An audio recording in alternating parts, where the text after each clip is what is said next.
Estamos na 10ª aula, com o objetivo de terminar o livro de Neemias. O objetivo desse curso é a gente aprender com o exemplo de Neemias como buscar em Deus a visão correta e estratégias adequadas para as tomadas de decisões frente aos desafios. É isso que a gente tem visto no decorrer de toda essa caminhada de Neemias, e ver as motivações, sabedorias, capacitações, perseveranças, sempre alinhado com a vontade de Deus. Você vê isso muito claro e forte na vida de Neemias, sempre ele olhando o que está nas Escrituras, o que ele tinha de Escrituras em mãos, o aparato que ele tinha ao lado de sacerdotes, levitas, que davam esse respaldo para ele, e que possa ser sempre de maneira contagiante e objetiva. Já passamos por esses assuntos, tá? Desde o mês 5, do dia 5, nós passamos por esses assuntos, né? Semana passada nós falamos de um contrato sendo assinado e principalmente as linhas pequenas desse contrato. Nós falamos que chega uma maturidade ali no capítulo 1. A situação já estava 70 anos de cativeiro, mas naquele momento talvez há um despertamento especial para Neemias e para aqueles que estão ali. Vemos também como ele fala no capítulo 2, com a bondosa mão do Senhor estava sobre eles, naquilo que ele estava fazendo, conseguindo as coisas para a construção, para a restauração daquele muro, que ele tinha um projeto. Ele vai com a turma, desafia aqueles que estão ali no cativeiro para começar essa obra, eles começam aquela obra, né? Vimos também que não foi fácil, tinha inimigos o tempo todo. Então os inimigos estavam em torno, inimigos não tinham interesse em que houvesse uma reconstrução da segurança da cidade, porque assim eles poderiam ter acesso fácil nas negociações, extorquindo dinheiro da turma, cobrando impostos elevados, né? E também tinha problemas internos, o pessoal começou a desanimar, via que o entulho era muito grande. Vimos também que havia um problema de concentração de renda. Muitos tinham muitos e outros estavam bem sendo explorados. Então ele dá uma dura nesse pessoal, acerta, alinha isso com o quê? Não com os ditames da situação, mas sim o que estava nas Escrituras. O que as Escrituras falavam sobre imposto com os irmãos, escravidão e assim por diante. Então ele mostra isso também. Exemplo dele, ele começa com um exemplo, ele mesmo abrindo mão dos direitos que ele tinha de governador, e eram muitos recursos, né? E ele abriu mão para de fato, né, atender aquelas necessidades. Teve intimidações mais sérias, o pessoal convida ele e possivelmente ia até possibilitar ali matá-los, né? Matar a ele e aqueles que estavam perto, mas ele não perde o foco. No capítulo 6 tem uma nova fase aí também, ele está com um objetivo definido, é aqui que eu vou, né? Tem no capítulo 8 e 9, é muito importante, porque já tinha a estrutura física pronta, mas precisava o povo acordar. Então, onde ele senta com o pessoal, lê as Escrituras, desde a manhã até o meio-dia, e esse pessoal começa a ser, de certa forma, um reavivamento. Eles começam a acordar para as coisas do Senhor e ter uma outra postura. E vimos semana passada também que aí ele traz, se vocês concordaram com tudo isso, agora nós vamos assinar esse contrato, uma forma de dizer para todos, olha, veja bem, isso daqui não é algo só da boca, é algo que passe. Então isso fica registrado e todos realizam isso. Hoje nós vamos então dar uma olhadinha só no capítulo 10, né? O que aconteceu semana passada. Nós tínhamos aqueles que estavam assinando o contrato e as cláusulas desse contrato. A primeira era não casar com incrédulos, tá? Era uma determinação clara e objetiva das Escrituras. Tanto você vê isso no Velho Testamento, como você vê no Novo Testamento. E mais à frente, no capítulo 13, a gente vai olhar mais um pouquinho para isso. Eles tinham que guardar um dia de descanso. Eles estavam aproveitando para ganhar dinheiro nesse dia, e falou negativo. Não é assim. A dependência sua é do Senhor. E eles mudam então o foco e organizam isso. Eles tinham que trazer também lenha, parece uma coisa tão distante. Nossa, acontece que lenha para queimar o dia todo ali no santuário e para as ofertas não era tão fácil de achar naquela região. Então normalmente era algo, vamos dizer assim, diferenciado, algo mais importante que trazer de fora. Então eles tinham que dar impostos para o templo, para funcionamento de toda aquela teocracia. Precisava funcionar.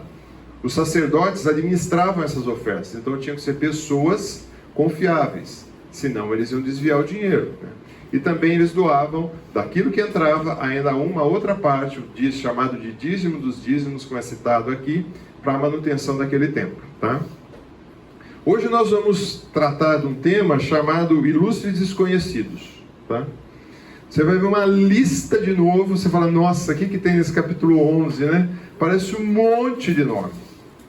E a gente vai ver o quanto isso muitas vezes é presente no nosso dia a dia também, na questão de igreja. Nós temos uma série de pessoas que são ilustres desconhecidos, mas que faz a coisa acontecer dentro da igreja. Que você não conhece, talvez você olhe de fisionomia só aquela pessoa, né?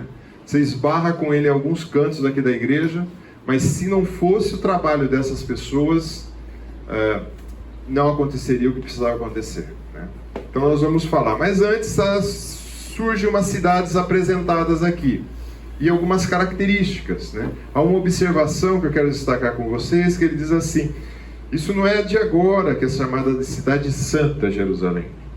Nós estamos vendo lá em Neemias capítulo 11, ele diz assim: os príncipes do povo habitaram em Jerusalém, mas o seu restante deitou sorte para trazer 1 de 10 para que habitasse na santa cidade de Jerusalém. O que acontecia?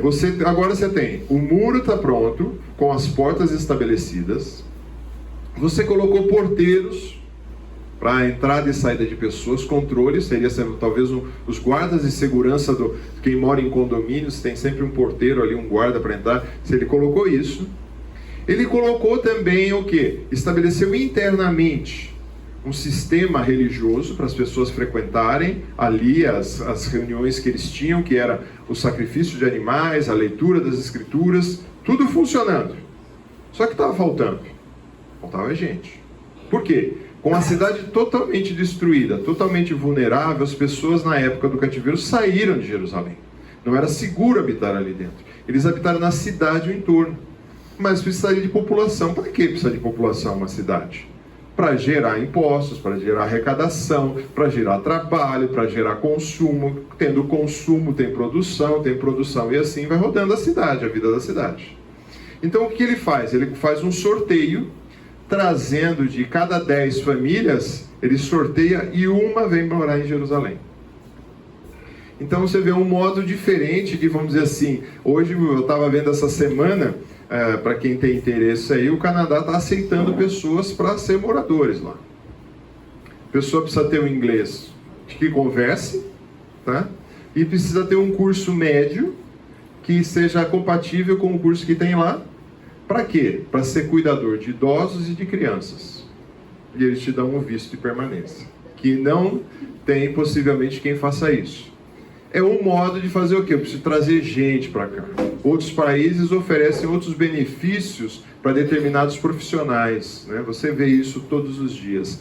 Mas ele falou, eu preciso habitar essa cidade, porque também isso vai trazer segurança, vai trazer tranquilidade, vai trazer recursos e assim por diante.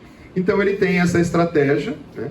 E ele traz então para a cidade santa, e nós vemos esse nome aparecendo também em Isaías 48, verso 2, nós vemos também Isaías 52, 1, nós vemos também Daniel 9, 24, que é citada como a cidade santa, cidade de Jerusalém, tá? Todo mundo aqui já assistiu o filme? Séries? Aí você assiste o filme e a série.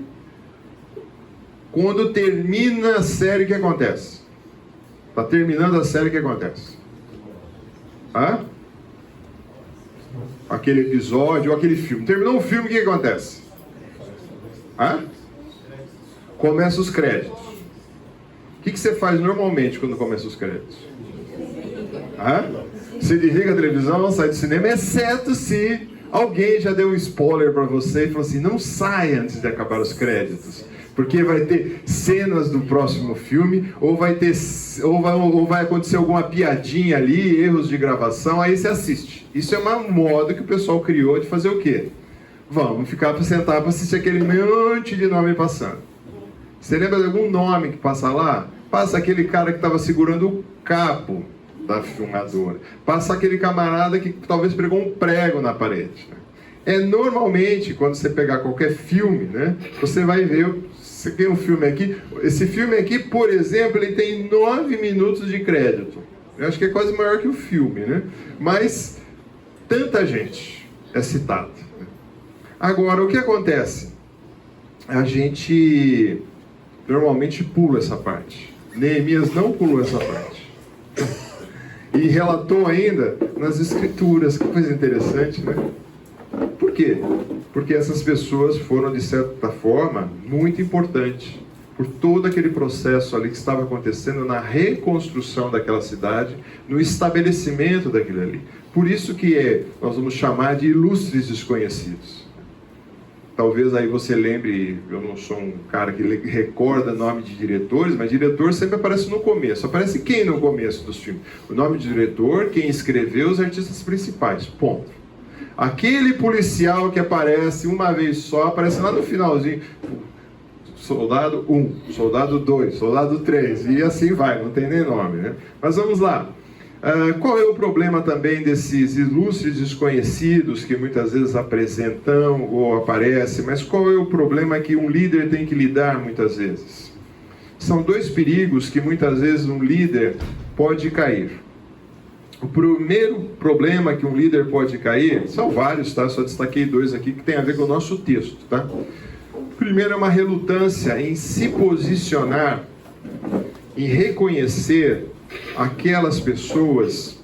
Primeiro é se posicionar como um líder e ficar com medo, talvez assim, olha, eu tenho uma relutância de assumir a liderança e fazer as coisas acontecer. Porque talvez o que vão pensar de mim, o que vai acontecer e assim por diante. Então esse talvez é um dos perigos da liderança. Talvez tem pessoas que estão erradas num cargo de liderança. Neemias não foi um desses. Tá? É interessante porque ele estava lá como copeiro do rei, mas como eu já disse, não era uma função qualquer, tinha muita responsabilidade. E ele se torna um líder aqui muito importante dentro dessa situação toda. Então, muitas vezes, um líder tem uma relutância em se posicionar. Nós vemos que Neemias não teve.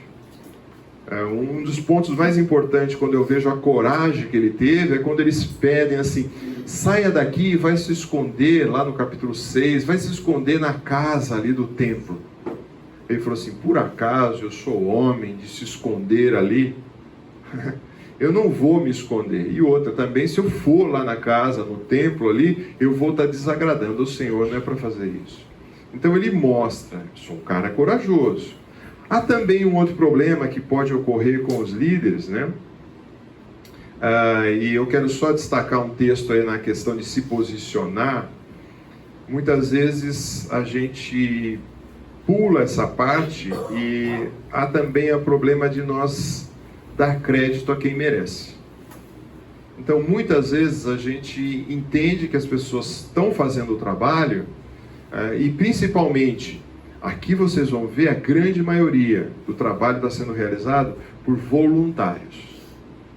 E muitas vezes a gente esquece de reconhecer o trabalho de um voluntário. E muitas vezes porque quando você ganha para fazer aquilo, é simples.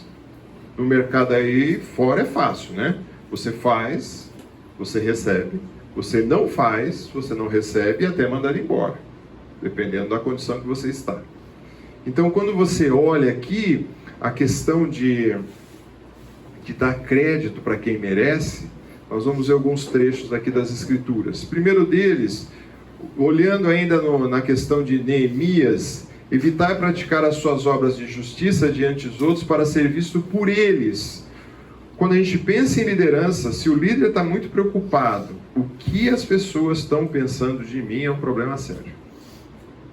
É lógico que todas as pessoas, todos, vão ter uma percepção sobre o líder de qual ela está debaixo. Ele tem essa percepção. Mas se o líder não tiver um projeto claro e definido aonde ele quer chegar, aí vai ter enrosco. Aí ele vai ficar dando o dia inteiro grandes e muitas satisfações. Quando a gente olha também, então Jesus chamando para diante de si, vocês sabem que os governadores dos povos dominam o que a maioria exerce autoridade sobre ele, mas entre vocês não vai ser assim. O Senhor Jesus põe um outro modelo de liderança, tá? Pelo contrário, quem quiser se tornar grande entre vocês, se coloque a serviço dos outros. Quando você pensa na vida de Neemias, foi isso. Quando ele fala para o pessoal, vocês têm que parar de cobrar impostos dos seus irmãos, vocês têm que parar de extorquir os seus irmãos, o que ele faz? Ele abre mão dos direitos dele de governador e ele começa a sustentar todos aqueles homens que veio com ele. Então ele fala ali a quantidade de animais que ele matava para sustentar todo aquele pessoal dos recursos próprios.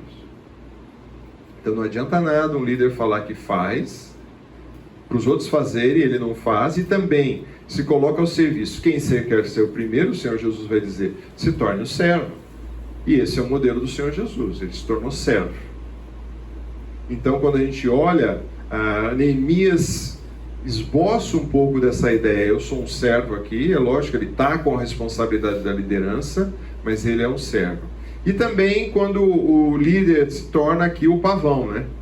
Ele quer só se mostrar. Ele quer só dizer quem ele é, o que faz e acontece. A gente não vê essa característica em Neemias. Ele está à frente do povo, o pessoal sabe quem é o líder, sim. Então o texto de Coríntios nos ensina e vai dizer assim, temos porém esse tesouro em vasos de barro para que vejam que a excelência do poder provém de Deus e não de nós. Você vê que ele não coloca, vem de um vaso de porcelana, ou vem de um vaso de alabastro, que era um material fino, requintado. Não, é barro, né? Coisa mais simples de fazer naquela época, coisa mais barata que tinha. Então o apóstolo Paulo nos compara a um vaso de barro.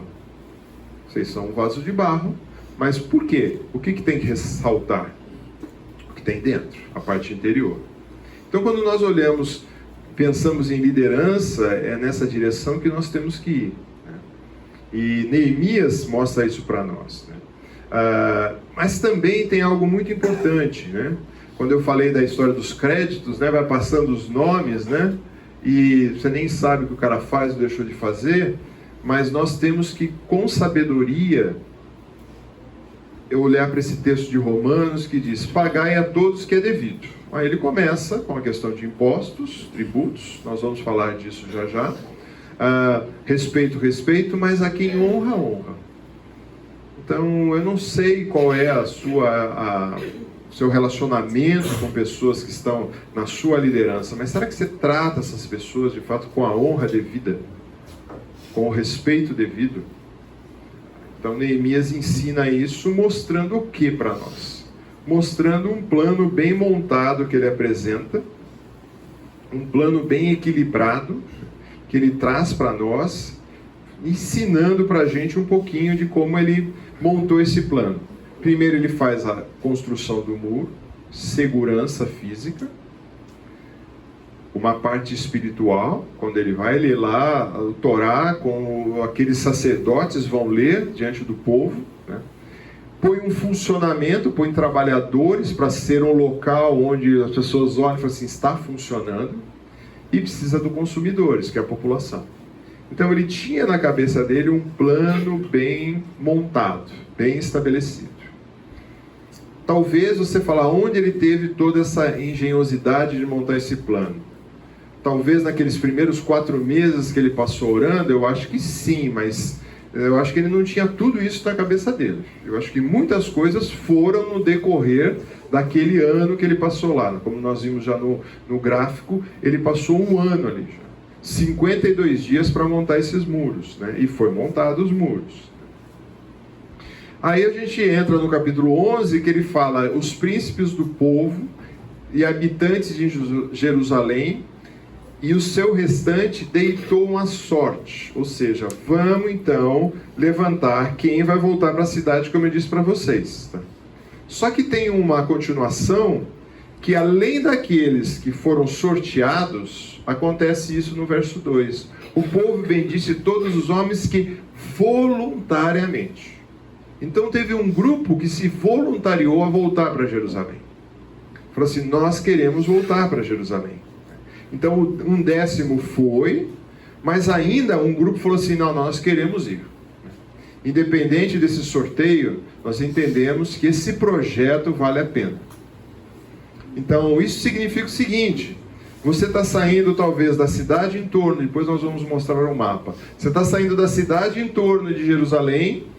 Jerusalém era só ruína, lembra-se no capítulo 1, destruição, ruína, sem muro, totalmente desacreditada, inimigos em torno, tinha inimigos embaixo, do lado e em cima, todos ali na confusão ali, e de repente você foi para uma outra aldeia, uma outra cidade, se estabeleceu com a sua família, nós estamos falando aqui 70 anos, você foi para aquela cidade, estabeleceu o seu negócio, estabeleceu todas as coisas, tudo funcionando redondinho para você, e de repente tem esse sorteio e você foi sorteado. Você fala, eita, tem que largar aqui, né? Vou ter que ir lá para aquela cidadezinha pequenininha, né? Vou ter que sair talvez de Campinas, muito longe, né? Mas vou ter que sair de uma cidade que nem Bauru, por exemplo, que é uma cidade grande e tal, e a cidade aqui do meu sogro chama Bocaina, 14 mil habitantes, né? 2 ruas que vai, 2 ruas que vem, né? E, puxa, vou para lá, né? O que tem lá? Tem um cinema? Não tem nenhum cinema, né? Tem sorveteria? Tem, porque é quente demais, né? Então vamos sair e vamos lá para Jerusalém. Vamos para Jerusalém, né? Só que alguns olharam e falaram assim, nós vamos, voluntariamente. Então um voluntário é aquela pessoa, né, que descreve uma motivação interior de uma pessoa que leva uma atitude de fazer e fazer algumas coisas. Então é algo interno que vem e vai realizar alguma coisa. E aí nós temos os voluntários. E é interessante porque o povo bendiz todos os homens que são voluntariamente se oferecidos. O povo se alegra com esses desconhecidos que entrarem.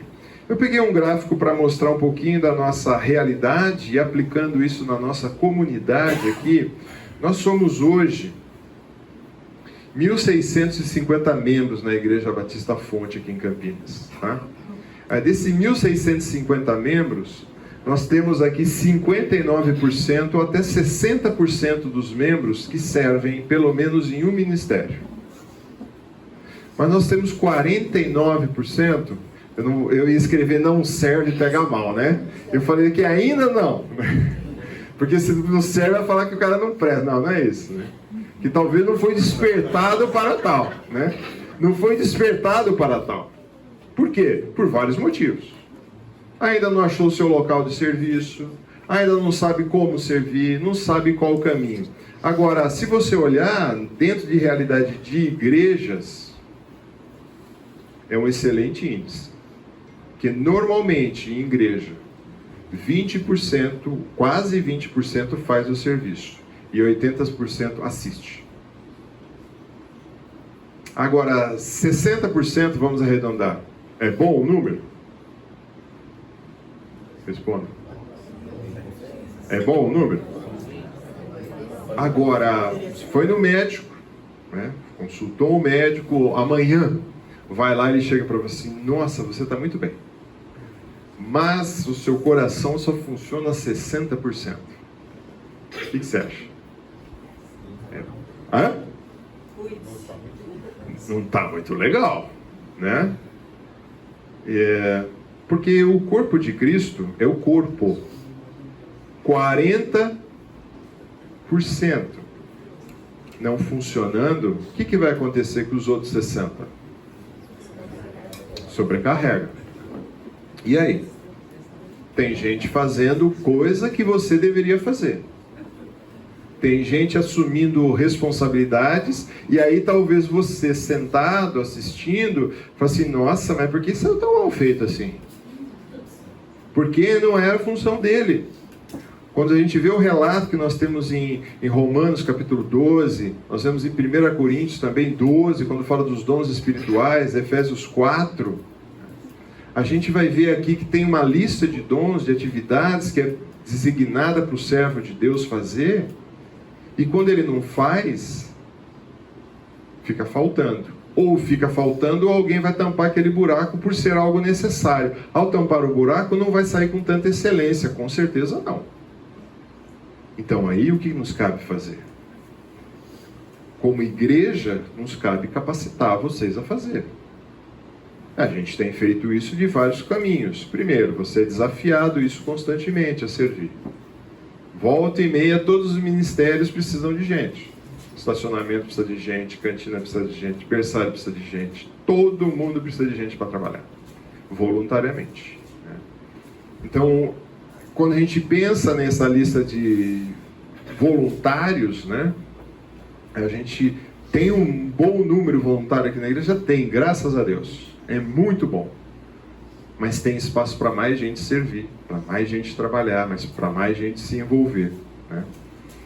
Quando a gente pensa, porque não adianta só a gente olhar lá, por exemplo, Neemias, nós temos que trazer para a nossa realidade aqui. E a nossa realidade é essa, precisamos de gente.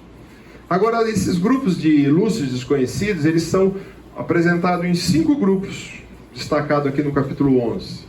Vou poupar você de ver os nomes, exceto se você está pensando em dar nome para algum filho, algum sobrinho e tal, você pode ir lá ver os nomes, né?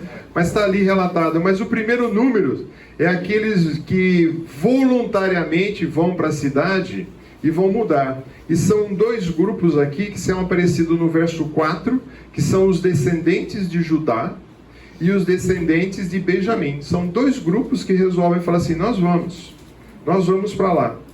Nós vamos para aquele canto. Por quê? Como nós já explicamos isso, o Israel era um só, quando você vê lá no governo de Saul, Davi e Salomão, era um reino só. Mas com a morte de Salomão, o reino se divide em 2 partes, reinos do norte e do sul. E o reino do sul ficou quem? Judá e Benjamim. Essas 2 tribos ficaram das 12 tribos. E essas é a única que volta de cativeiro babilônico e continuam ali. Então esses descendentes falam assim, legal, nós vamos voluntariamente nos apresentar. E aparece aqui esse pessoal todo narrado aqui na sua lista, tá? No verso 4 e no verso 7. Também nós vamos ter os trabalhadores do templo, que é uma segunda lista que ele apresenta aqui do verso 10 a 14, e não relata todos os nomes. Mas ele põe um número total de 822 voluntários. Você vê, precisava de muita gente para revezamento no trabalho do templo, para servir ali no templo. Então você tinha aquele pessoal que voluntariamente funcionasse isso. Então quando a gente pensa no nosso templo, o que funciona lá de domingo que você não vê? Tá? Tem um pessoal que está lá atrás do multimídia, você não vê essa turma trabalhando. Eles têm uma equipe lá, quantos são que sentam lá, quem trabalha lá? 5, 6 que ficam ali na troca das apresentações, na transmissão de cultos. São 5 ou 6 ou 7 que sentam ali cada domingo. Você não vê essa turma, né? Mas eles estão lá trabalhando lá dentro. Tem gente que está trabalhando ali na recepção, você passa por eles.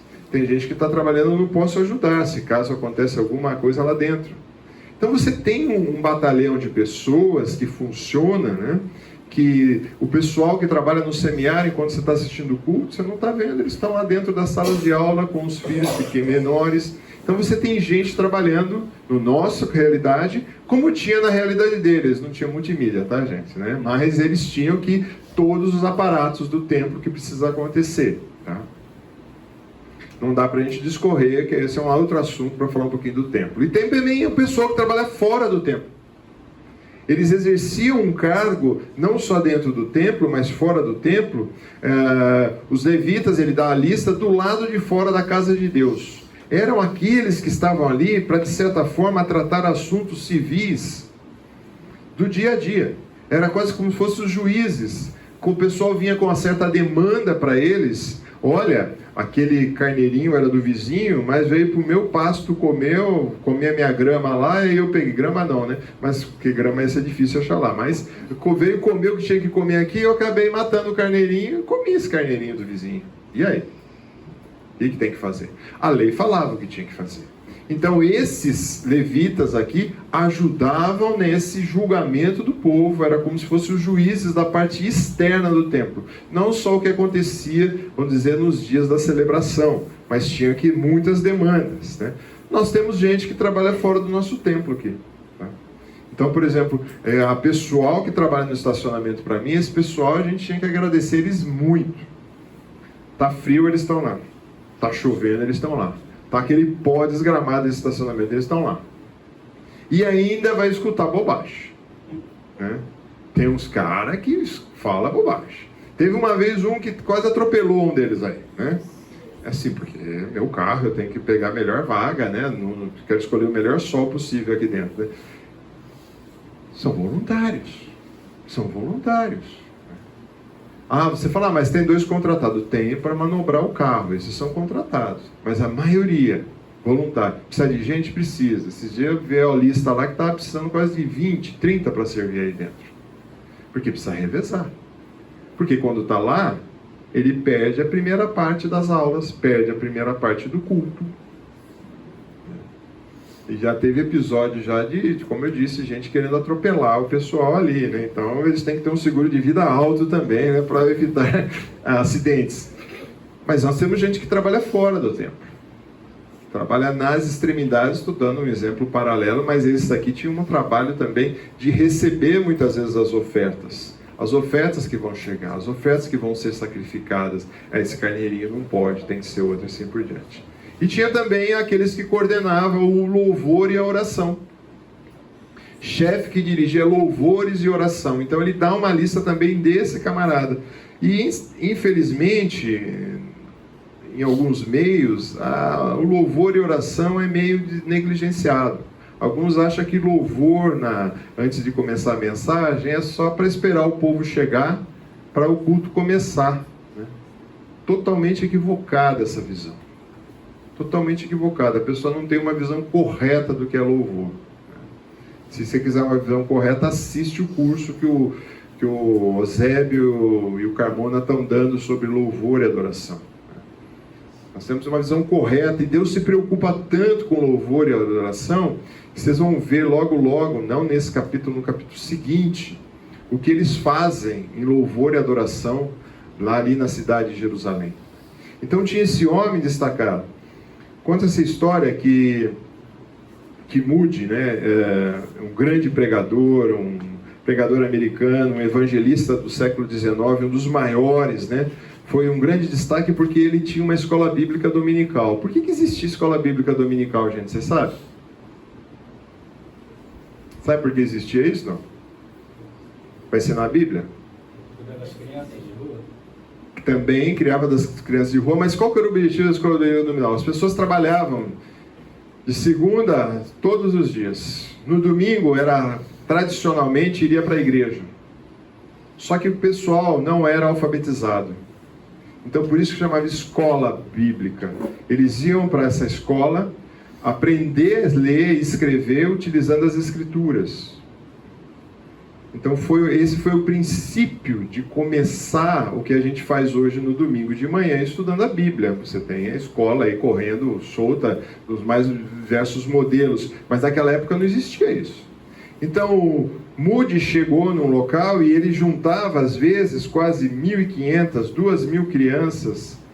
E até o presidente, uma das reuniões dele, tinha 1.000 crianças por domingo ensinando. Então, a história conta que o presidente Lincoln dos Estados Unidos foi fazer uma visita, porque falou, o que está acontecendo? E, de fato, atraía mesmo a garotada da rua, a garotada que ficava nos becos, trazia ali para ensinar. Ensinava a Bíblia e ensinava também a ler e a escrever. E aí, então, num dia ele chegou numa escola bíblica dessa, com a garotada, e perguntou, né, para as garotadas, o que é oração? E, pasmem, os garotos lá responderam isso.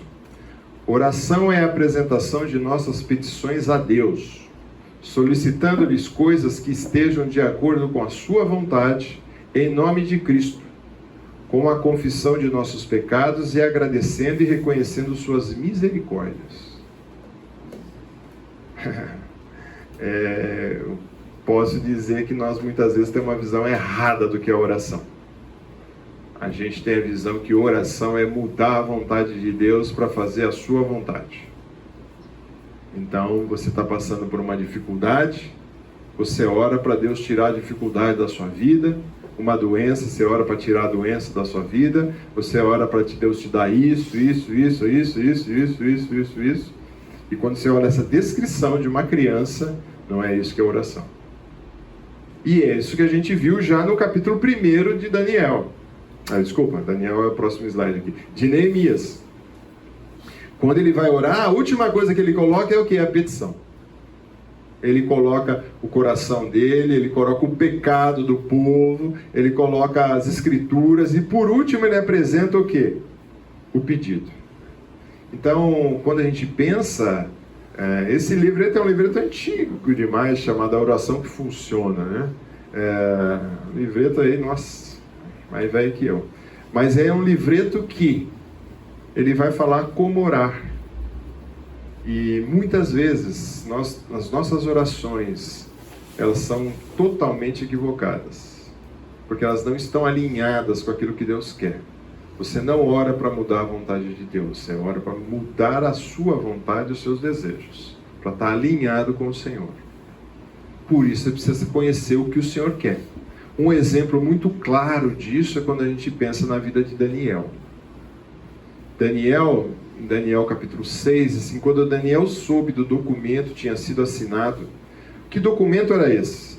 Os caras queriam dar um golpe em Daniel. Daniel também era um grande líder ali, no meio daquele império. Ele era um dos 3 homens de confiança. E os outros queriam passar a perna nele e falaram assim, precisa dar um jeito nesse camarada. Esse camarada não pode estar com todo esse destaque que ele tem.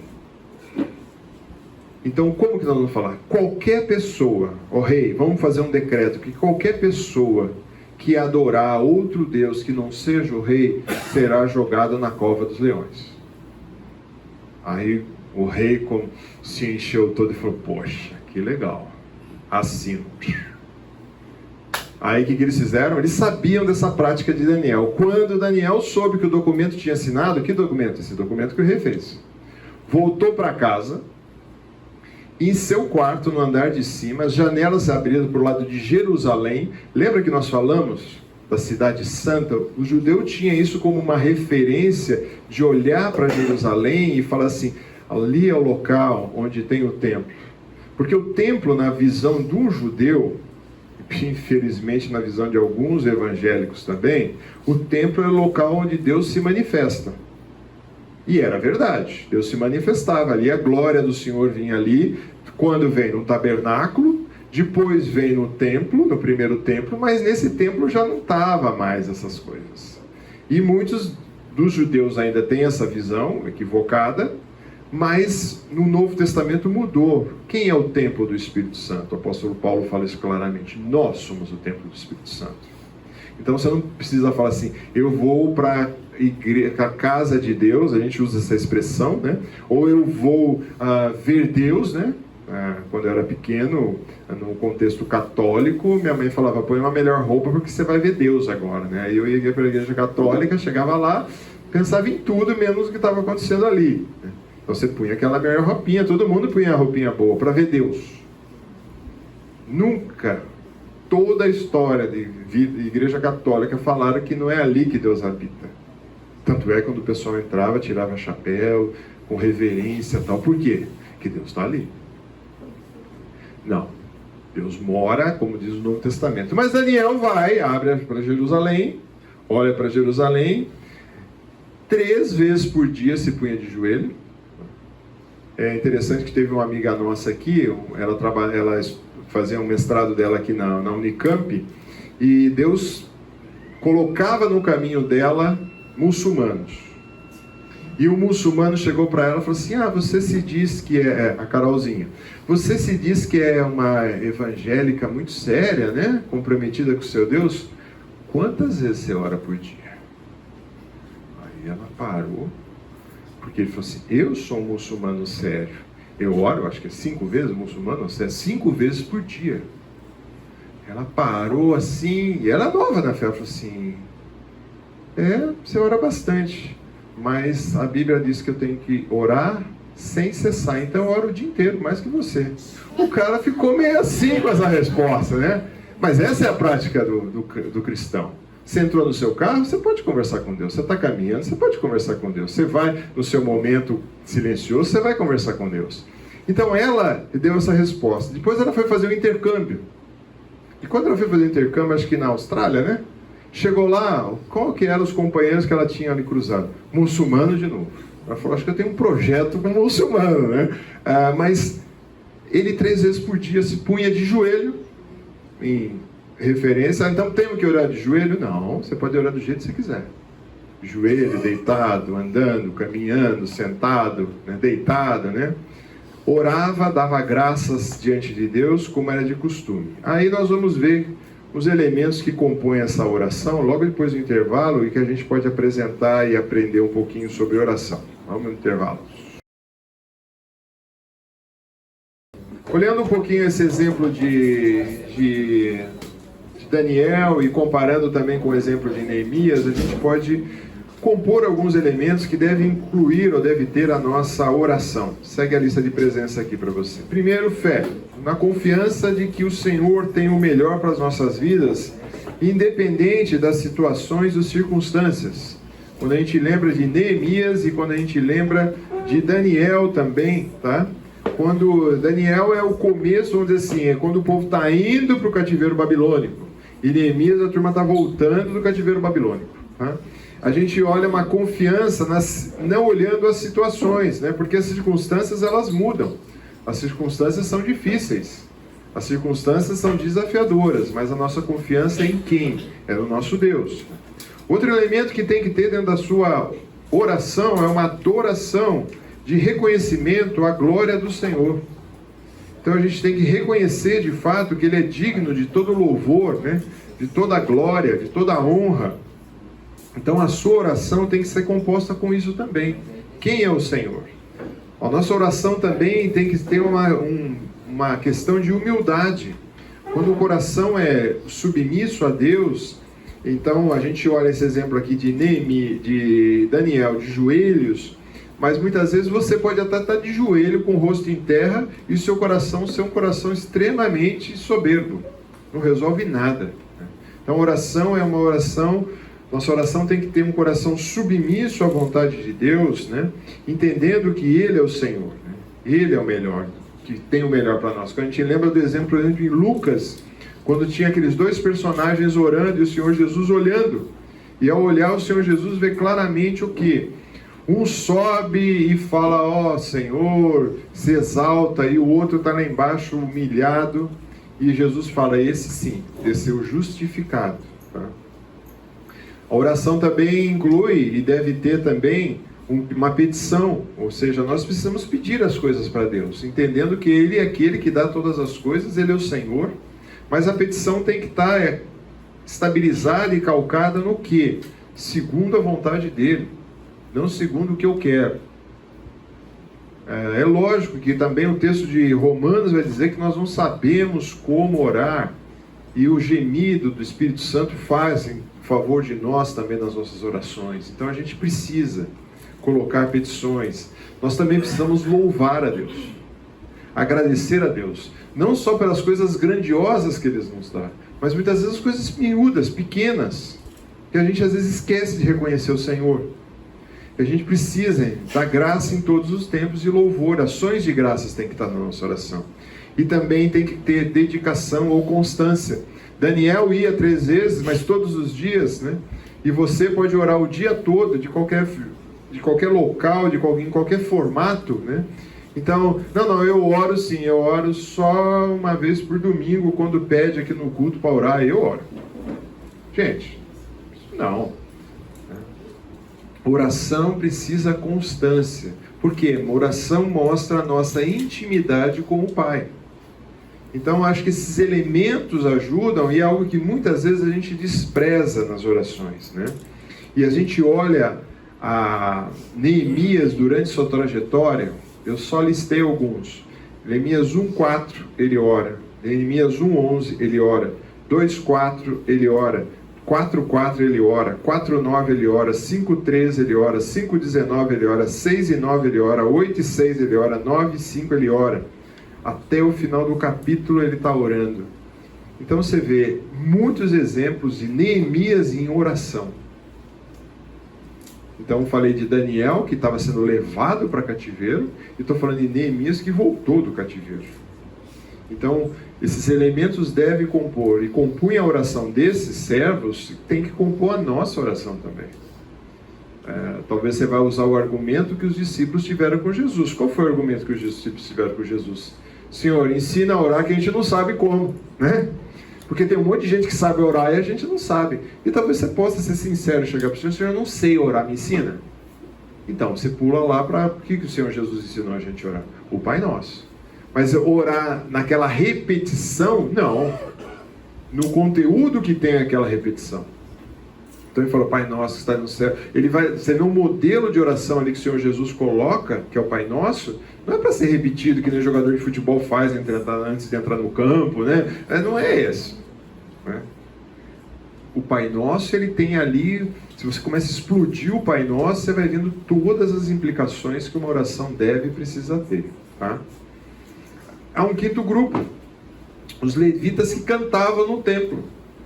Superintendentes dos levitas de Jerusalém, que eram cantores na casa de Deus. Então aí nós temos no nosso meio também, quando a gente pensa, aqueles que dirigem o louvor, aqueles que trabalham com a parte vocal do nosso culto, né? Talvez eu nunca fosse um dirigente de louvor, talvez eu sei, porque eu não tenho a técnica musical.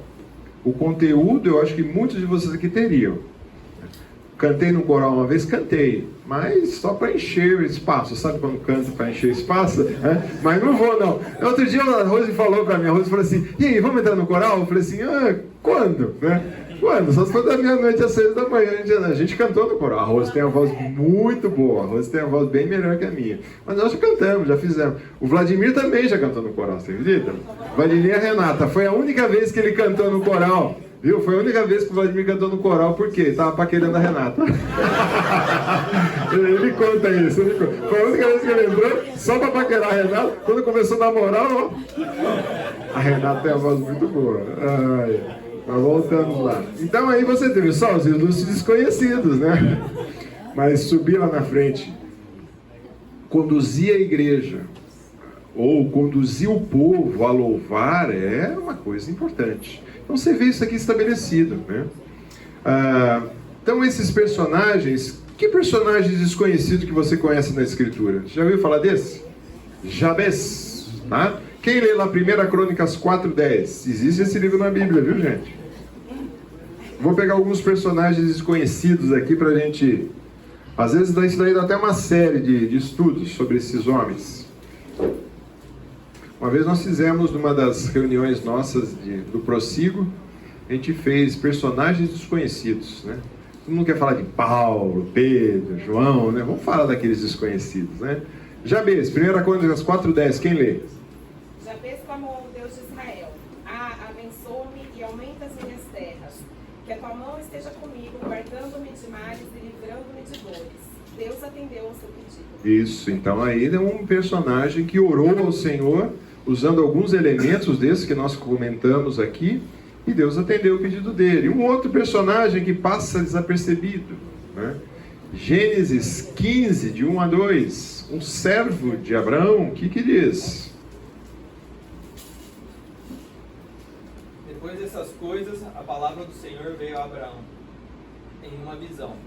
Não tenha medo, Abraão, eu sou o seu escudo, a sua recompensa será muito grande. Abraão, porém, perguntou: ó soberano Senhor, que me darás se continuo sem filhos e o herdeiro da minha casa é Eliezer de Damasco? Isso. Então aqui ainda o nome dele era Abrão, não era nem Abraão ainda, né? E esse homem já estava com ele. Depois, quando você pula lá para Gênesis 24, capítulo 52 e 53, é ele que vai fazer o quê? Ele vai buscar a esposa para o filho. E qual a importância disso? Descendência de Abraão, né? E todo o povo judeu. Um outro personagem também escondido lá em Gênesis 5, 24. Quem lê? Andou Enoque com Deus e já não era, porque Deus o tomou para si. Isso, andou com Deus, né? Olha só a expressão usada em Gênesis. Um camarada que tinha uma íntima relação com o Senhor, e ele foi um dos que foi levado por Deus, foi trasladado, assim como Elias. Elias a gente conhece. No Novo Testamento, olha que nome bom para dar para o filho. Onésimo, né? Está lá em Filemon, verso 10 e 12. Não tem capítulo porque só tem um capítulo, né? Então, você não precisa pôr. Filemon 10, não tem nenhum capítulo, né? O que diz lá?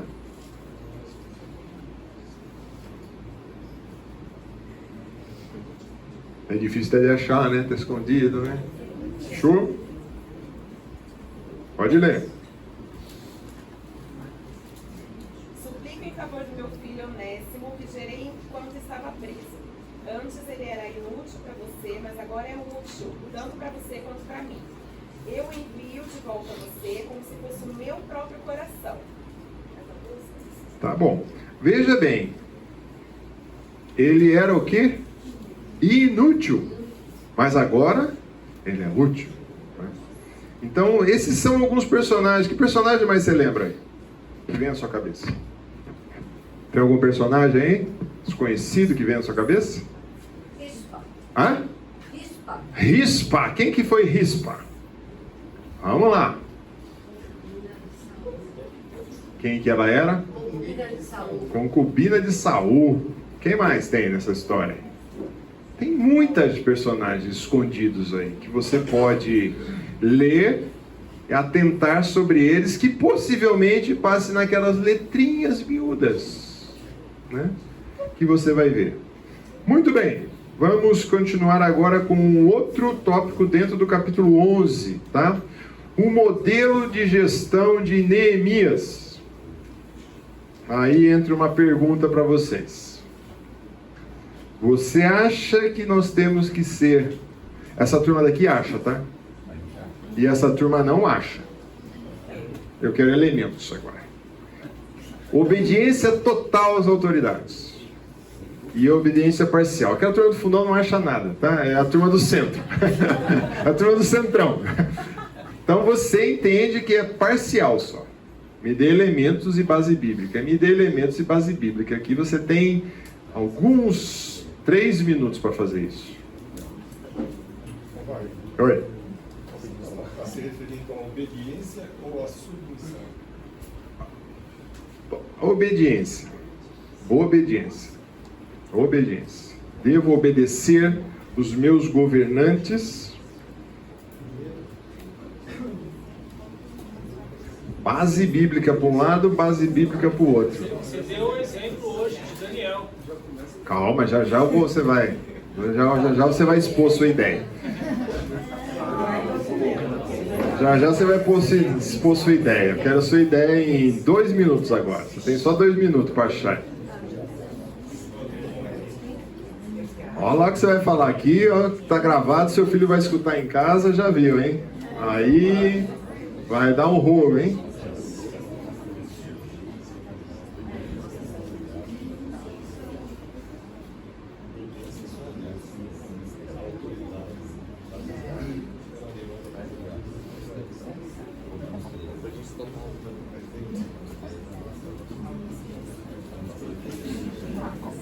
Vamos lá, 2 minutos agora.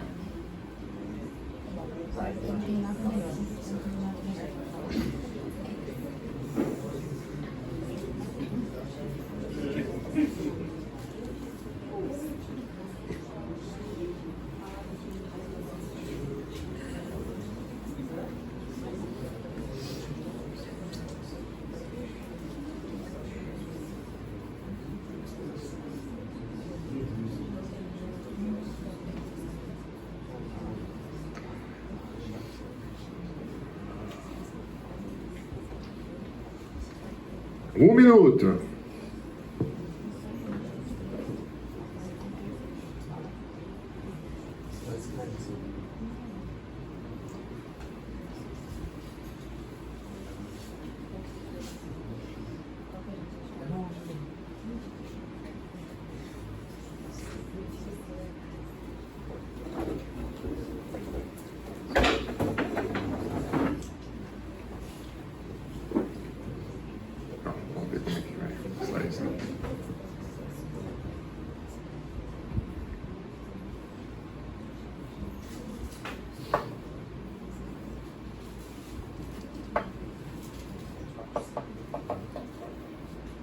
Acabou. Chega. Quem acha que é a obediência total aqui da turma, qual é a base que você tem para me dizer? A obediência total às autoridades. Quê? Total. Vai lá. Romanos 13, de 1 a 7. Resuma para mim rapidinho isso aí. O que diz? Resuma o trecho, rapidinho. Toda autoridade todos devem ser sujeitos a autoridades governamentais. Todos devem ser sujeitos. Total, todos debaixo deles. Que mais?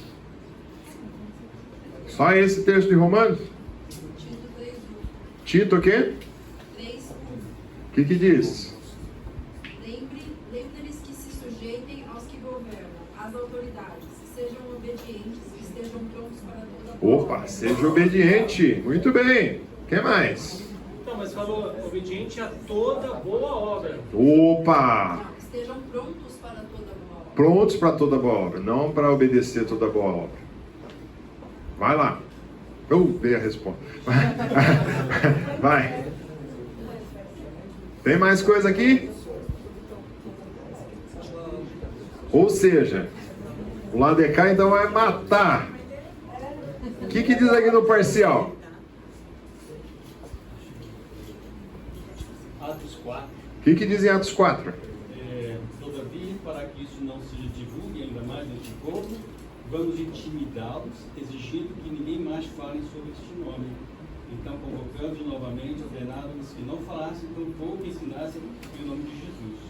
Contudo, Pedro e João propuseram: julgai vós mesmos se é justo diante de Deus obedecer a vós, mais do que a Deus, pois não podemos deixar de falar de tudo quanto vimos e ouvimos. Opa! Então ele fala que não vai obedecer a ordem dada numa autoridade. Tá? O que mais? Atos 5:29. Atos 5:29. O que diz? Importa obedecer antes a Deus do que aos homens. Opa, importa mais obedecer a Deus e aos homens. Lá no fundo ia falar? Tá bom, aqui na frente. Pedro, o que tem em Pedro? Onde? Não, quando a questão da oração que vocês deveriam dar o decreto e orar para Deus. Fica mais para lá do que para cá. Daniel, né? Daniel, tá. Daniel, também citado. 6. Quem ia falar? 1 de 20. O que diz?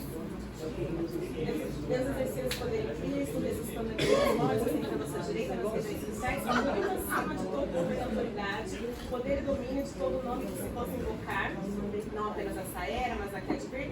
Deus colocou todas as coisas debaixo dos pés dele e designou cabeça de todas as coisas para a igreja. Colocando Jesus acima de todas as coisas. Muito bem, quem tem outra opinião aí? Daniel. Tá aqui, Daniel 6, o Paulo falou. Muito bem, vamos lá então. Por exemplo, quem lembra de Lucas 2, no Natal? Qual que era a ordem que César Augusto deu? Que todos deveriam voltar à cidade natal para fazer o quê? Uma contagem. Um recenseamento. E o que José e Maria fizeram mesmo, ela estando grávida e tal? O que eles fizeram? Foram. E Deus usou mesmo essa situação, né, para trazer. Ele poderia falar: não, que é isso, minha mulher está grávida, tal, não vou andar, atravessar tudo esse local, tal. Ele vai. Mas ele vai e no fim a gente vê o que acontece. Eu entendo que nós estamos submissos. Por exemplo, a gente precisa pagar imposto? Sim. Por quê? Pode ser parcial. Se eu pegar o dinheiro que eu dou imposto e dar para Deus? Você sabe que há um problema com isso. Porque tem muita gente que vai para esse lado. Então, se é parcial, e esse governo que eu estou debaixo dele é injusto, agora, pera lá. Existe algum governo justo? Nós vamos falar já de formas de governo aqui. Nós vamos ver um debate aqui que tem entre Agostinho e Tomás de Aquino sobre governo e governança. Então eu não devo pagar imposto. Mas Jesus diz o quê? Jesus pagou imposto? Apagou. 2 Pedro. Aonde está? Aqui em cima? É. O que diz? 1 Pedro? O que diz? Pedro 2,13. Sujeitai-vos a toda instituição humana por causa do Senhor, quer seja o rei como soberano, quer as autoridades como enviadas por ele, É isso tanto aí. para castigo da glória. Como para castigo, como para glória. Muito bem. Eu sei que esse assunto vai longe, não é o tema da nossa aula. A gente podia conversar bastante sobre ele, tem bastante coisa escrita aqui, mas deixa eu caminhar mais um pouco aqui. Vamos entender um pouquinho de regime e forma de governo. A forma é como o governo se organiza. O regime é como essa forma é exercida. Então ele pode ser democrático, autoritário e totalitário. Nós vamos falar um pouquinho disso aí, tá? Esse é um gráfico mais próximo que eu peguei de 2021, onde fala um tipo de regime políticos em 21. Então você tem ali uma autocracia fechada. Então você tem alguns países ali da África, China, tá? Que são totalitários, Cuba, autocracia fechada, uma autocracia eleitoral, então há possibilidade, mas como por exemplo uma Rússia, mas você vai ver que não acontece bem assim. Uns que têm uma democracia eleitoral, nós estamos inseridos nesse, alguns países aí como o México, uma democracia mais liberal, você tem outros países aí, duas coisas, e alguns sem dados aí que estão perdidos ali, acho que a Groenlândia ficou sem dados ali, né? Também, vai assim por diante. Esse é um. Há também um outro para gestão da questão relacionada ao índice da democracia, plenas, imperfeitas, híbridos e autoritários. Então eles pintam assim as cores do mapa. Você tem uma plena, aqui você tem aqui os países da Europa, Austrália, Canadá, colocaram o Uruguai ali também. Democracias imperfeitas, nós estamos no meio delas. Regimes híbridos, que acontecem perfeito e imperfeito. E regime autoritário pintado de vermelho aí, que você tem as coisas. Muito bem. Qual era o modelo de Israel? O modelo de Israel era esse, era uma teocracia, um Estado governado por Deus, por meio dos seus ungidos. Tá? Quer seja reis, como foi Saul, Davi, Salomão, como quer seja depois para os juízes. Sempre era um modelo de teocracia. Vou mostrar já algum desses desenhos aí. O que tem em Deuteronômio 17, de 14 a 20? Nós temos um modelo apresentado ali por Deus antes do povo ter rei. Então, quando você olha o modelo apresentado ali, quem pode ler Deuteronômio 17, 14 a 20? Deus já estava antevendo que haveria um rei em Israel, mas esse rei tinha que andar conforme Deus estava querendo. A culpa é do Marcos, tá? Se você está com muito frio, é ele que ligou o freezer, tá? A culpa é dele, ele está querendo ganhar pacientes para dar remédio. É um jeito, todo mundo ficar doente e procurar um doutor. Vamos lá, Deuteronômio 17, de 14 a 20. O que diz? Quando vocês entrarem na terra que o Senhor, seu Deus, está dando a vocês, para que dela tomem posse e estiverem morando nela, e disserem: poremos sobre nós um rei, tal como todas as nações estão ao nosso redor. Vocês certamente porão como rei sobre vocês aquele que o Senhor, seu Deus, escolher. Homem estranho, que não seja do meio dos seus compatriotas. Vocês não devem pôr como rei sobre vocês, e sim um do meio dos seus compatriotas. Porém, esse rei não deve multiplicar para si cavalos, nem fazer o povo voltar ao Egito para multiplicar cavalos, pois o Senhor já lhes disse: nunca mais vocês devem voltar por este caminho. Tá bom, até aí. Mas quando você chegar na terra, você vai olhar os outros povos e vai querer um rei. Tudo bem, mas esse rei vai ter... E o destaque importante que tem nesse texto, você deve ter o livro dessa lei, e esse rei deve abrir isso todos os dias e ler. Então, era uma teocracia dirigida. Quando a gente volta um pouquinho só nesse modelo aqui, quando a gente pensa em totalitarismo, significa um controle total, ideologia oficial, censura, repreensão e culto à personalidade. Isso é um totalitarismo. Quando você pensa num autoritarismo, tem uma concentração de poder, restrição, há um controle também. Você tem essas coisas. Quando você pensa em democracia, você tem eleições, você tem liberdade, você tem Estado de Direito, você tem separação dos poderes, Às vezes você olha no nosso país e fala, mas é meio estranha essa separação de poder, mas ainda tem lugar aí fora que não existe isso. Você tem oposição, quer que seja boa, quer que seja ruim, você tem. Então as diferenças entre esses modelos maiores, né? Mas havia já no passado alguns pensadores, né? Tanto Agostinho como Tomás de Aquino, falando sobre os governos. E Agostinho diria a seguinte coisa, que nenhum governo, ele diz que nenhum governo, ele diz, fez a observação de que o governo é um mal necessário, porque neste mundo de criaturas humanas caída, nunca acharemos um governo moralmente perfeito. Todos os governantes não importam a estrutura que manifestem, não são representantes da humanidade caída, porque o governo são constituídos por pessoas pecaminosas. Todos sabemos que o governo humano pode ser corrupto. Esse era o pensamento. O governo em si mesmo é mau, mas é um mal necessário. E é necessário porque o mal precisa ser restringido em nosso mundo por meio de realizar essas restrições do governo humano. Então ele entende que é um mal necessário no mundo caído. Não há moral perfeito para nenhum governante, não interessa se é direita, esquerda, centro, totalitário, autoritário, não existe. E ele tem uma responsabilidade, restringir o mal.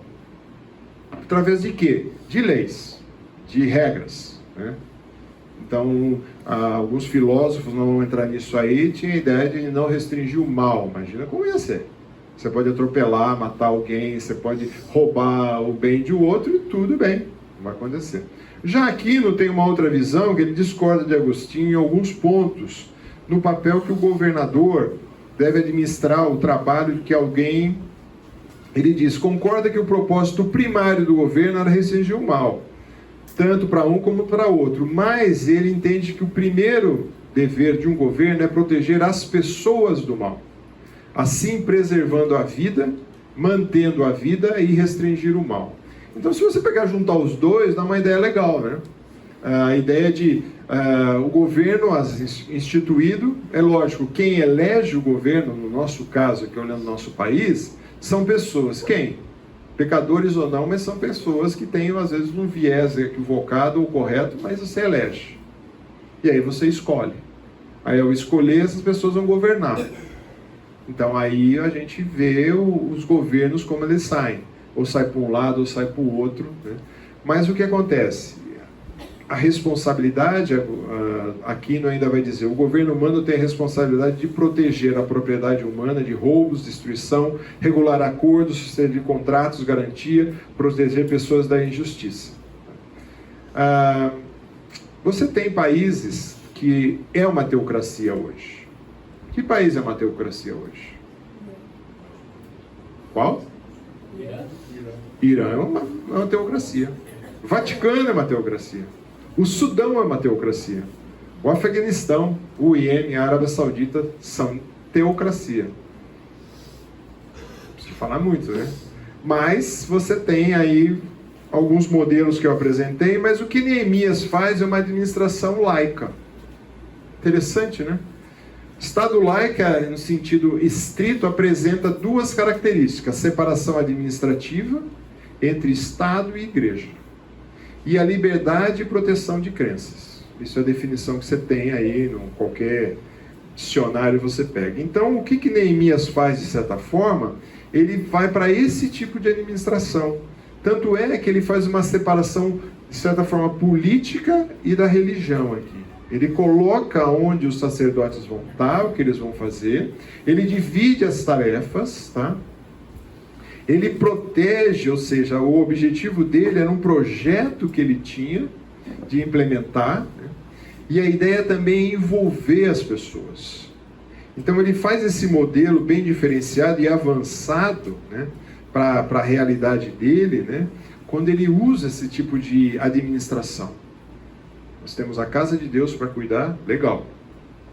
Nós vamos colocar ali os sacerdotes, os levitas para fazer isso. Bom, mas nós temos os porteiros, nós temos os seguranças, nós temos que ter uma administração aqui de que vai regular a entrada de pessoas chegando na cidade e saindo, vão fazer comércio ou não vão, que dia vão, que dia não vão. Então ele tinha essa visão muito clara na cabeça dele e estabelece isso. E ao estabelecer isso, ele entende essas divisões de tarefas sendo parte de um projeto um pouco mais amplo. E a ideia também, quando a gente pensa, né, de fazer parte, de envolver, ele era muito bom com isso. Porque você vê a lista que ele apresenta aqui, e ele vai fazer essa administração, e nada convencional, porque ele faz o seguinte, ele pega os filhos de Judá, 17 cidades, desde Betseba lá embaixo, até o Vale de Inom, que ficava em Jerusalém, e os filhos de Benjamim, também 15 aldeias. Então, na realidade, daquele trecho ali de baixo, de Betseba, tá? Até ali o Vale de Inom, que ficava aqui em cima. Esse daqui é um mapa, você pega no Google esse mapa hoje, tá? Aí você tem lá que fica na região de Jerusalém, ele passando por várias cidades. Então você tem a cidade ali de Benjamim também, que ficou na parte de baixo. Ele faz uma administração com todo esse povo, e esse povo tinha quem? Tinha o pessoal ali do seu arredor ali, de todos aqueles. Aí o que ele faz? Ele lista essas cidades. Então você tem no capítulo 11 a listagem de todas as cidades. Mais uma vez, eu não vou ler aqui, você tem que ler em casa. Ele lista e ele faz uma gestão descentralizada. Cada cidade tinha o seu cabeça, o seu líder, e ele se organizava. Cada cidade tinha a sua administração, diferente de Ataxerxes. Lá na Pérsia era outro modelo. Era tudo centralizado no império. Mas ele faz diferença, né? E esse poder era gerado pelas demandas que o público trazia. Então, tinha algum problema naquela região que ele estava, o pessoal trazia esse problema e aí ele resolvia.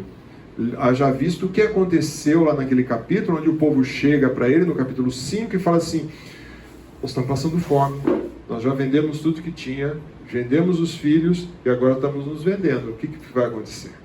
E aí ele toma uma decisão extremamente administrativa baseada nas Escrituras.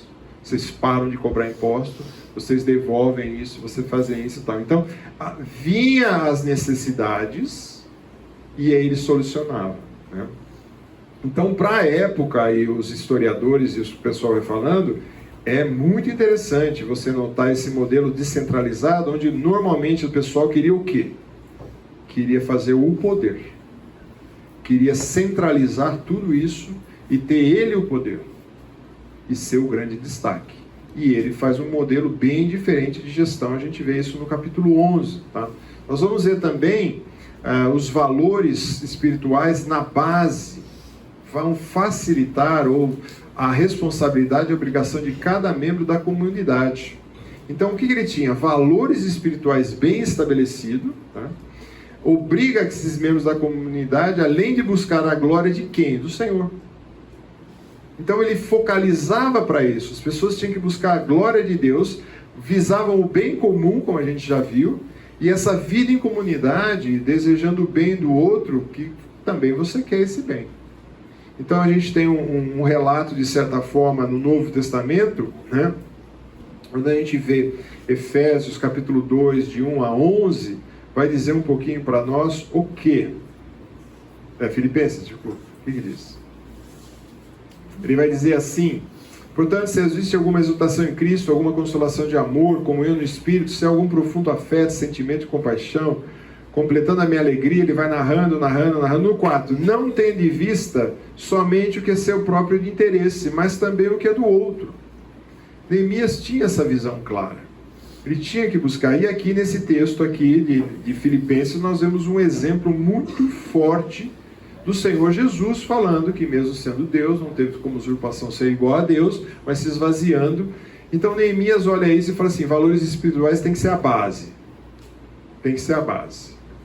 E aí cada membro da comunidade tem que buscar o que? A glória de Deus e o bem comum. E aí vive em comunidade. E assim, o que eu quero para o outro, o que eu desejo para mim, eu desejo para o outro. Gente, esse é o ideal, concorda? Agora, acontece isso em que forma de governo que você vê? Nem lá vai acontecer, que você vai ver um pouquinho no capítulo 13 que vai acontecer, né?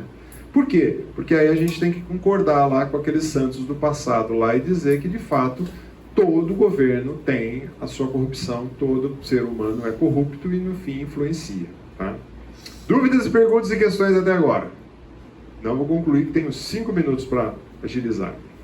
Neemias pegou um povo fraco, sem identidade, pisado, desmoralizado, fragilizado pelo cativeiro, com inimigos sérios e contundentes, que não deixaram de acusar e enfrentar. E essa era a realidade.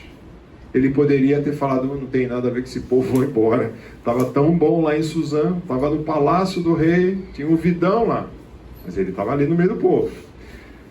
Sob sua liderança, o povo pôde ter um reavivamento em todos os aspectos. Foi capaz de ter segurança física com o muro, segurança espiritual com a leitura da lei e a volta a um sistema de oferta no templo. Com isso também, Neemias poderia se dar por satisfeito e falar assim, eu vou voltar para a corte, mas faltava o quê? A integração. Faltava esse povo estar junto, participar. Então ele precisou ficar lá para estabelecer isso. Porque se ele deixasse tudo aquilo pronto, funcionando e fosse embora, e o povo não tivesse envolvido a servir ali, não ia acontecer nada, né? E aí, pensando nisso, vamos voltar aqui. Será que essa não é a condição que as pessoas chegam no nosso meio? Estava pensando aqui, na nossa realidade. Como que as pessoas chegam aqui na igreja? Muita gente, chega esperando um reavivamento espiritual. Você fala, nossa, você está muito pentecostal hoje, né? Não, o que eu digo reavivamento, pessoas pegam raquíticas na fé. Pessoas chegam desnutridas. Chegam de igrejas que, infelizmente, não estão ensinando Bíblia. Estão ensinando só blá, blá, blá. Chegam machucadas, feridas. Então, a gente tem que curar essas pessoas com as Escrituras e ensinar as Escrituras domingo após domingo. Muita gente chega assim. Eu sei porque eu participo da classe de integração. E é uma enxurrada de gente que chega falando, eu quero ensinar, aprender a Bíblia. Eu quero estudar a Bíblia. Eu quero ter um relacionamento sério com Deus, porque da onde eu estou vindo eu não tenho. Outras coisas, a pessoa quer pertencer à família da fé. Pessoas querem um local para estar se envolvendo, desfrutando das bênçãos, tendo comunhão, participando. E isso a gente consegue realizar não num ambiente grande como um templo que a gente tem, mas em pequenas rodas, quer seja numa classe, quer seja no discipulados, quer seja numa coinonia, quer seja você servindo junto. Né? É muito interessante quando termina o louvor, toda noite eles tiram uma foto da turma que serviu. Pô, estão servindo junto. Tiveram um tempo de ensaio, tiveram um tempo de apresentação. Né? Então, quando você olha isso, você fala assim, o pessoal quer pertencer a uma família. Também, ser acolhido. Muita gente chega aqui com um lar desfeito. Filhos rebeldes, casal destruído, falta de amor. E nós, como comunidade, temos que oferecer isso também. Também, busca de amparo, muitas vezes, para luto, doença. Ou tem gente na família que tem uma doença que vai continuar por muitos anos. Essa é a nossa parte. Também tem gente que chega desmotivado e com desilusão com o Senhor. Existe um livro muito interessante chamado Decepcionado com a Graça, do Paulo Romero. Ele fez o trabalho de doutorado dele em cima da Igreja Internacional da Graça de Deus, de pessoas que entraram na igreja, pediram o milagre para acontecer, quer seja na doença, nisso, naquilo outro, não foi atendido e ficaram decepcionados com quem? Com a promessa falsa? Com o pastor mentiroso? Não, ficou decepcionado com quem? Com Deus. Então ele faz um livro inteiro escrevendo sobre esse trabalho de como as pessoas ficam decepcionadas, desmotivadas com o Senhor. Por quê? Partiu de uma premissa errada. Então, no nosso meio, muita gente chega assim. Né? E nós temos que ser sábios e acolher e encaminhar na direção correta. Perguntas, questões que você queira fazer? Foi o capítulo 11. Você falou, mas você voou longe do capítulo 11. Então você lê os nomes em casa, os nomes das cidades, das ruas e os endereços, né? Mas eu juntei 2 livros que eu tenho usado muito, um é do Swindoll, sobre Neemias, e o outro sobre Cyril Berg. Muito bom esses 2 autores. vão falar sobre Neemias. Tem vários livros, depois eu posso apresentar para vocês semana que vem. Vamos orar? Deus, obrigado pela tua palavra, obrigado por exemplos bíblicos que temos de ilustres desconhecidos que aparecem nas Escrituras, mas diante dos seus olhos não são desconhecidos, ó Pai. Muitas vezes, Senhor, nós estamos nessa condição também de fazendo um trabalho, uma obra para o Senhor debaixo atrás das holofotes, fora da apresentação visual. Mas obrigado, Deus, pela tua bondade e graça, sua recompensa que o Senhor dá a cada um daqueles que servem. Assim olhamos exemplos aqui de homens que serviram nos bastidores, temos aqui nessa classe também, louvamos pela nossa igreja as pessoas que servem, que se envolvem, que participam, servindo ao Senhor e buscando a tua glória em primeiro lugar. Assim nos ensina, Senhor, a buscarmos a tua glória em primeiro lugar.